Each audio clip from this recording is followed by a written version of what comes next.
Hello everyone. आज हम जानते हैं जीएसटी के बारे में। जीएसटी कितने प्रकार के होते हैं, जीएसटी क्या होती है, सारी बातें आज हम जानने वाले हैं इस क्लास में। आइए जानते हैं जीएसटी। जीएसटी का फुल फॉर्म होता है goods and services taxes. Goods and services tax. GST जो होता है वो मतलब इनडायरेक्ट टैक्स होता है, अप्रत्यक्ष कर जिसे कहते हैं, इनडायरेक्ट टैक्स होता है।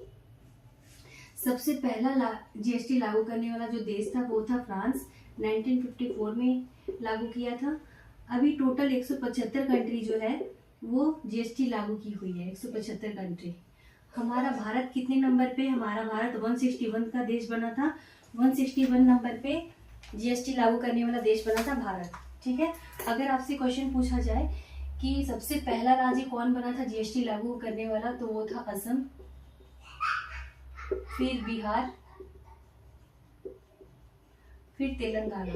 थर्ड नंबर पे तेलंगाना। ठीक है।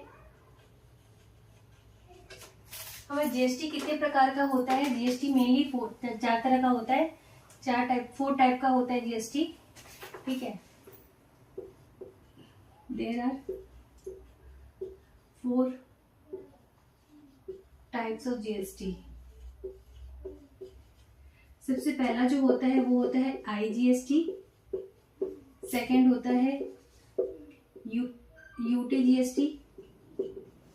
थर्ड होता है सेंट्रल जीएसटी।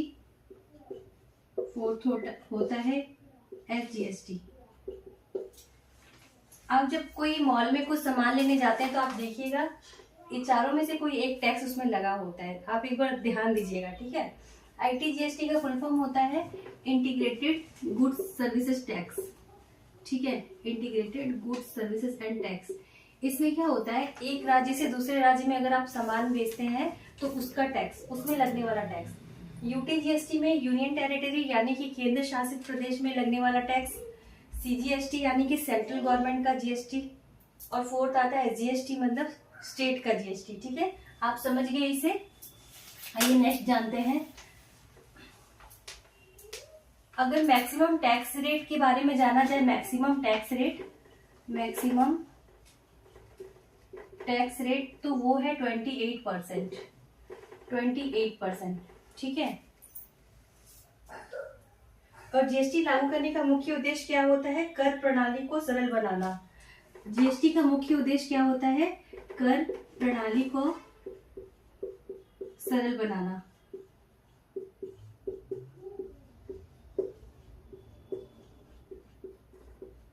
ये मुख्य उद्देश्य है जीएसटी का।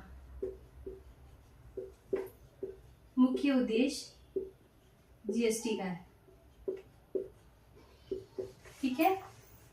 आप समझे मेरी बात, मैं क्या कहना चाहती हूँ? ठीक है। आप इसे रिवाइज करेंगे।